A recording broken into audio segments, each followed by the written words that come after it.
Welcome back to the channel guys. I am really sorry कि मैं इतने दिनों से वीडियोस नहीं अपलोड कर रहा हूँ। इनफैक्ट फॉर दैट मैटर जो लोग मुझे इंस्टाग्राम से कनेक्टेड हैं उन्होंने ये चीज़ रियलाइज़ कर ली होगी कि मैं पुराने अपने फुटेज से रील्स बना बना के इंस्टाग्राम पे डाल रहा हूँ या फिर यूट्यूब के शॉर्ट्स डाल रहा हूँ। तो इसका रीज़न ये है कि मेरे पास करीब 3 साढ़े 3 महीने से मेरी बाइक है ही नहीं। तो अनफॉर्चुनेटली मैं राइड कर ही नहीं पा रहा हूँ। तो मैं शूट कैसे करूँ? तो आज हम जानने की कोशिश करेंगे कि मेरी बाइक कहाँ है, क्यों है, किस हालत में है और इसका ज़िम्मेदार कौन है। आइए।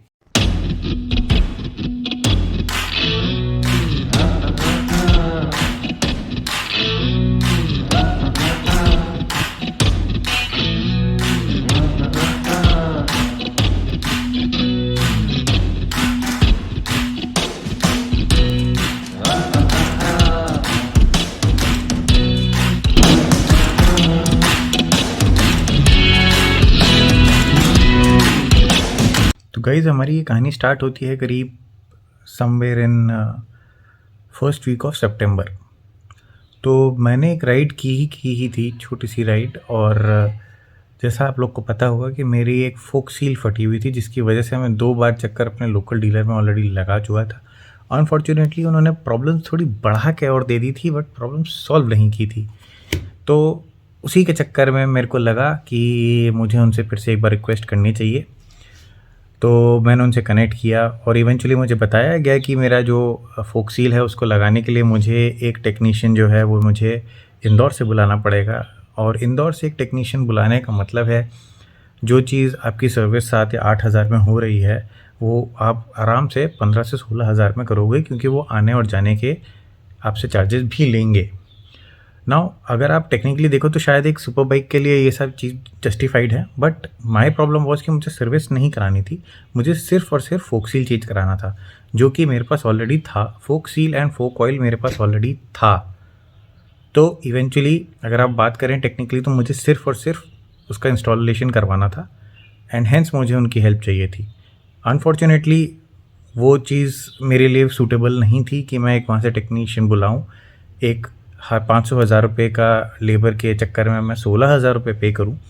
तो इसीलिए मैंने फाइनली फिर से डिसाइड किया कि मैं लखनऊ वाले डीलर से एक बार फिर से रिक्वेस्ट करूँगा। And the guy I bought my bike from did help me out with it, and he eventually did agree to give my bike the much needed fork seal change at their dealership itself. तो basically आप कह सकते हो कि वो उस समय मैंने अपनी बाइक उनको दे के अपनी ज़िंदगी की सबसे बड़ी गलती की। What followed is the most miserable phase of my life as a biker. तो मैं स्टार्ट करता हूँ जब मैंने अपनी बाइक उनके पास दी। अगले दिन जाके बात करने के बाद मैंने अगले दिन अपनी बाइक उनको दी। और अनफॉर्चुनेटली लखनऊ में उस पर्टिकुलर मंथ में 2 कंटिन्यूस डे ऐसे थे जहाँ पे बहुत भयंकर बारिश हुई थी, जिसकी वजह से मैं डिलीवरी ले ही नहीं पाया, जो कि मुझे अगले दिन ले लेनी थी। तो 2 दिन एक्स्ट्रा मेरी बाइक उनके पास पड़ी रही। तो तीसरे दिन मैं वापस गया उनसे अपनी बाइक रिसीव करने, एंड जब मैं वापस लेके आ रहा था देन आई रियलाइज्ड कि जो मेरे आगे का पार्ट है बाइक का उसमें से कुछ वियर्ड सी आवाज़ आ रही है। और जब मैं घर पहुंचा तो जैसे ही मैं अपनी बाइक से नीचे उतरा और मैं अपने घर का गेट खोलने की कोशिश कर रहा था, देन आई रियलाइज्ड कि जो वियर्ड सी आवाज़ थी वो बेसिकली मेरे रेडिएटर से आ रही थी। और कुछ इस तरह से वो आवाज़ थी। मैंने उसको वीडियो बनाया है, आप देख सकते हैं।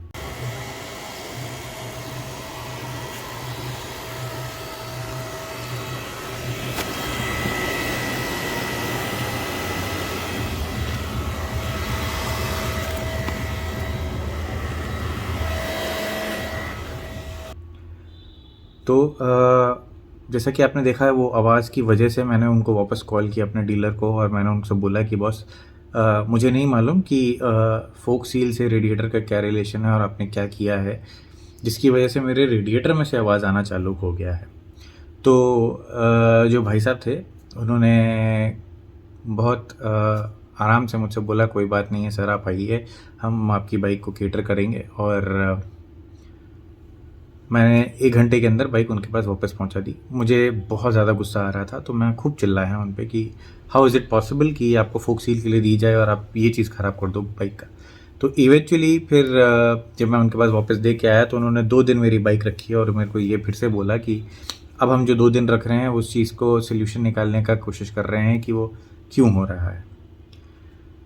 तो 2 दिन बाद, मतलब टोटल की जो 4 दिन हो चुके थे ऑलरेडी, मैं 4 दिन बाद फिर से उनसे कनेक्ट किया।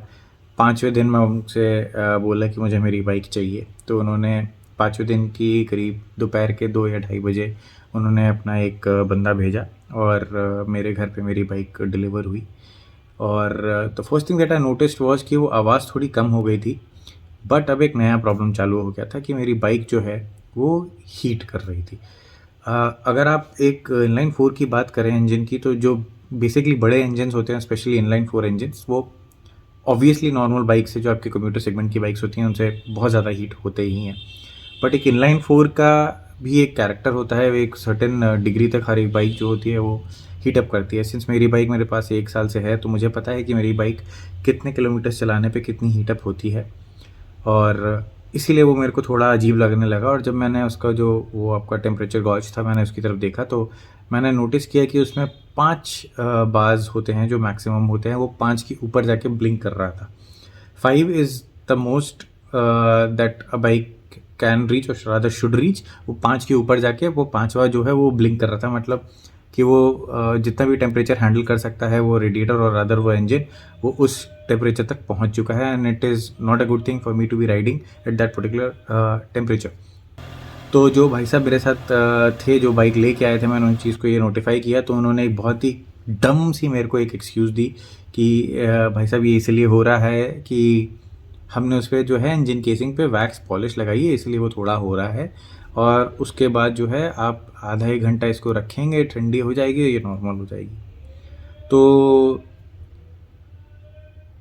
मैं एक चीज़ बताना चाहूँगा कि मैं पर्सनल लाइफ में बहुत बहुत ज़्यादा शॉर्ट टेम्पर्ड माना जाता हूँ। तो मैंने ये चीज़ उसको बहुत अच्छे से पोर्ट्रे की और मैंने उससे में ही उसको वापस भगा दिया और बोला कि अब मैं इस बाइक की डिलीवरी तभी लूँगा जब ये जो टेम्परेचर गेज है मेरा, वो जो ये 5 पास के इंडिकेशन दे रहा है, ये सब बंद हो जाएगा तब। तो उसके बाद करीब 7-8 दिन बीत गए, मैं उनसे फॉलोअप्स लेता रहा। उनकी अलग अलग एक्सक्यूज़ेस थी, अलग अलग कहानियाँ थीं, और मुद्दा ये था कि उनके पास नेसेसरी परमिशंस नहीं थी। उन्होंने कहा कि कंपनी जो है उनको अलाउ नहीं करती है इसको सर्विस करने का यहाँ पे, और उन्होंने ये भी बोला कि उनके पास स्पेसिफिक पार्ट्स नहीं हैं इसको ठीक करने के। तो मैंने उनसे बोला कि जब आप मेरी गाड़ी लेके गए थे तब ये इश्यूज़ नहीं थे, तो अब ये इश्यूज़ कैसे आ सकते हैं। तो फिर मुझे बताया गया, उन्हीं के एक बंदे ने मुझे एक्चुअली ये चीज़ नोटिफाई की थी कि मेरी बाइक जो है, जो 2 पर्टिकुलर दिन, जिस दिन बारिश हुई थी यहाँ पे लखनऊ में, बहुत ज़्यादा वाटर लॉगिंग थी, इन्होंने मेरी बाइक जो है वो वाटर लॉगिंग में, मतलब नी हाई वाटर में आप मेरी बाइक चला रहे हो। यार मैं, मतलब शायद मैं सीडी डॉन या मेरे पास स्प्लेंडर ब्लेंडर भी होती ना यार, तो भी मैं उसको पानी में नहीं चलाता। आप एक सुपर बाइक को चला रहे हो जो कि उससे 10 गुना ज़्यादा फ्रजाइल होती है, उसके बावजूद भी आपने उसको चलाया। I have no bloody idea कि आपने ऐसा क्यों किया, बट द पॉइंट इज़ कि you have ruined it. You have, मतलब जो भी चीज़ थी आपने उसको जितना वर्स कर सकते थे आपने वो कर दिया मेरे लिए। तो यहाँ से एक नया जंग चालू हुआ। उसके बाद फिर मुझे एक पर्टिकुलर बंदे का नंबर दिया गया जो HMSI से था, उससे मुझे कनेक्ट करने को बोला गया कि आप इनसे कनेक्ट करो, आप इनसे पार्ट्स मंगाओ। तो मैंने उन भाई साहब से बात की, वो कुछ ज़्यादा फ्रेंडली लग नहीं रहे थे मुझे। तो मैंने, जो मेरा लोकल डीलर था, जो बंदा था, मैंने उसको फिर से ये चीज़ नोटिफाई किया कि आप एक काम करो, आप एटलीस्ट खोल के देखो कि एग्जैक्ट प्रॉब्लम क्या है, मुझे प्रॉब्लम बता दो। अगर कोई पार्ट ख़राब है तो या तो यार मुझसे खुद मंगा के उसको आप मुझे लगा के दे दो, कहानी ख़त्म करो, बट सॉर्ट आउट होना चाहिए ये तुरंत। तो सिंस उन्होंने मुझे बोला कि अब उनको परमिशन नहीं है कंपनी से मेरा इंजन खोलने की, मेरा बाइक खोलने का और सर्विस करने का, तो उन्होंने एक मैकेनिक मेरे घर पे भेजा। वो मैकेनिक वही है जो मेरी बाइक फर्स्ट सर्विस से सर्विस कर रहा है। और इवेंचुअली उस बंदे ने मेरा पूरा रेडिएटर खोला और ही टुक अवे द रेडिएटर। एक थर्मोस्टेट वॉल्व होता है और एक आपका जो कूलेंट का होता है पंप नीचे बाइक में, वो 3 वो पार्ट्स लेके गया और अगले दिन उसने मुझे कॉल करके बता दिया कि सर आपके यही तीनों पार्ट्स हैं जो प्रॉब्लमेटिक हैं, जिसकी वजह से आपका कूलेंट पास नहीं हो रहा है and hence the over heating. तो जो मेरा लोकल बंदा था जिससे मैंने बाइक लिया था, जो डीलरशिप से थे, तो मैंने उनसे बात किया। उन्होंने मेरे को फिर से बोला कि आप जो नंबर मैंने आपको दिया है HMSI का, आप उनसे बात करिए, maybe he is the one who can get the parts to us and then we can work on this. अब आप ऑफिशियली कह सकते हो कि मेरे केस में HMSI की ऑफिशियल एंट्री हो चुकी है। तो मैंने उन भाई साहब से बात की। वो थोड़ा इधर उधर की बातें करके वो जानना चाह रहे थे कि इसका बेसिक रीज़न क्या है। तो मैं इनिशियली इंटरेस्टेड नहीं था ये सब चीज़ें डाइवल्ज करने में कि क्या हुआ, क्यों हुआ, क्योंकि मैं लास्ट 2 वीडियोज़ बना चुका हूँ इस पर्टिकुलर डीलरशिप पे और ऑलरेडी वो लोग मेरे को डिसलाइक करते हैं, मेरी बाइक सर्विस नहीं करते हैं, मुझे परेशान करते हैं। तो वो चीज़ मैं और नहीं चाहता था, सिचुएशन को और बुरा नहीं बनाना चाहता था, उनके लिए भी, अपने लिए भी, अपनी बाइक के लिए भी। तो आई थॉट इट्स बेटर कि मैं उनसे से पार्ट्स मंगाऊँ। तो उन्होंने मुझे बोला कि मैं आप 1 घंटा दीजिए मुझे, मैं आपके पार्ट्स पता करता हूँ, कहीं में इंडिया में होंगे तो मैं आपको मंगा के देता हूँ, अदरवाइज़ वो बाहर से मंगाने पड़ेंगे। तो 1 घंटे बाद उन्होंने मुझे ऑफ कोर्स कॉल नहीं किया। मैंने 2 से 3 दिन उनका कॉल का वेट किया। जब उन्होंने मुझे कॉल नहीं किया तो फिर मैंने उनको अपनी तरफ से कॉल किया और कॉल करने पे एक नया जवाब मुझे मिला कि मेरे पार्ट्स जो हैं मुझे नहीं दिए जाएंगे। HMSI मेरे को वो पार्ट्स सप्लाई नहीं कर सकता क्योंकि ऑफ द काउंटर सेल मना है पार्ट्स की as per him. And he said कि जब तक प्रॉब्लम पता ही नहीं जाएगी, क्लैरिटी नहीं मिलेगी, no one will help me out with this. तो ऑफ कोर्स उस समय तक मेरी बाइक को कम से कम 10 से 15 दिन हो गए थे जो मैंने अपनी बाइक खुली पड़ी हुई थी बेसिकली मेरे घर पे, मतलब पूरी फेयरिंग निकली हुई थी, रेडिएटर गायब था उस बाइक का। तो I was little worried about it. तो I eventually gave in to his game plan और मैंने उनको सारी स्टोरी बता दी कि ऐसा ऐसा हुआ है, इन्होंने मुझे ऐसा ऐसा बोला, ऐसा ऐसा किया और ऐसी ऐसी सिचुएशंस क्रिएट हुई। उसके बाद करीब मेरे को लगता है 4 दिन बाद उनका वापस मेरे पास कॉल आया। उन्होंने बोला कि ऐसा ऐसा है, हम पार्ट्स मंगा देंगे, हम पार्ट्स आपके करवा देंगे। The only thing, the problem now is कि आपकी बाइक चलने की हालत में नहीं है और आपकी बाइक को जो है बिग विंग होंडा या बिग विंग होंडा गुड़गांव या बिग विंग इंदौर पे लेके जाना पड़ेगा और वो पॉसिबिलिटी नहीं बन पा रही है सिंस आपकी बाइक जो है रनिंग कंडीशन में नहीं है। तो that guy initially was very helpful और उसने मेरी हेल्प की और उसने मुझे बताया कि आपको एक RSA होता है, आप उसके थ्रू भेज सकते हो।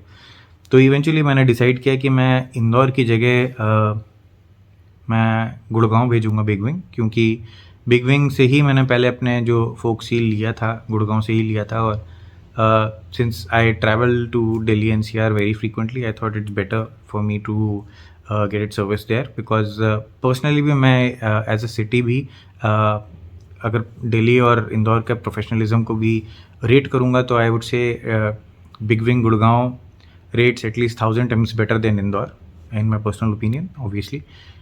तो मैंने उनके पास भेजने का डिसाइड किया और फिर that Honda guy help me out with that. आपका जो एक वो आता है टो ट्रक आता है जिस पे आपकी गाड़ी जो होती है वो लोड की जाती है and then they take it. तो उसका एक्चुअली मैंने रील बनाया है, आप इंस्टाग्राम पे देख सकते हो उसको। तो मैं यहाँ पे भी एक वीडियो डाल देता हूँ कि मतलब जो पूरा प्रोसेस था। यहाँ पे मेरे को थोड़ा गुस्सा दिलाया था होंडा ने, क्योंकि मैं एटलीस्ट ये रिक्वेस्ट कर रहा था उस HMSI के रिप्रेजेंटेटिव से कि बहुत साहब मेरी बाइक जो है वो असेंबल करवा दो, जो फेयरिंग निकली हुई है एटलीस्ट अब वो लगवा दो। एटलीस्ट आप दिल्ली ले के जा रहे हो तो उस हालत में हो कि वो ले जाई जा सके, क्योंकि आप बाइक अलग बांध रहे हो, फेयरिंग अलग मतलब मांग रहे हो मुझसे। तो उनके पास तो यार एक टो ट्रक है छोटा सा, उसमें वो कहाँ फेयरिंग रखेंगे, 10 स्क्रैच और मारोगे अब और तोड़ के दे दोगे मुझे। तो इसी पूरे खेल में मतलब मेरा और उस रिप्रेजेंटेटिव का जो था होंडा का HMSI का, उसका रिलेशन और ख़राब हुआ, क्योंकि मुझे वो उसका जो काम करने का तरीका था वो बिल्कुल पसंद नहीं आ रहा था। End of course like everyone else उसको मेरे बात करने का तरीका पसंद नहीं आया। तो मैंने अपनी बाइक भेजी and this was somewhere around I think 19th or 20th of अक्टूबर और मेरे को लगता है 2 दिन बाद उनको मेरी बाइक मिल गई थी, जिनका उसने गुड़गांव ने बिग विंग ने मेरे को कंफर्मेशन भेजा मेल पे कि मेरी बाइक उनके पास पहुंच चुकी है। अब एक नई कहानी चालू होती है, एक नई मिज़री, एक नई सफ़रिंग चालू होती है कि आप अगर 21 अक्टूबर समवेयर, मेरे को लगता है 21 या 22 के आसपास मेरी बाइक उनके पास पहुंची थी, if I am not wrong. मेरे ख्याल से 1-2 दिन ऊपर आगे नीचे हो सकता है।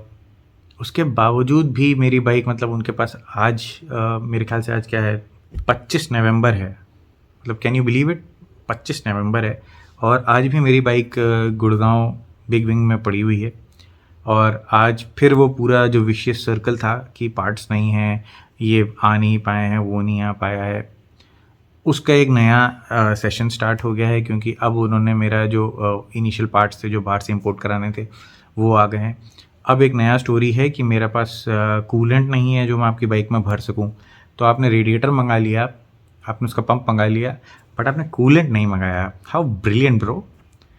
और सिमिलरली एक जो फेयरिंग थी जो हमारे HMSI लखनऊ ने, मतलब जो हमारा डीलर था लखनऊ का, उन्होंने थोड़ा एक्स्ट्रा पावर दिखा के शक्तिमान बनते हुए उन्होंने मेरी फेयरिंग तोड़ दी थी एक स्क्रू टाइट करते हुए।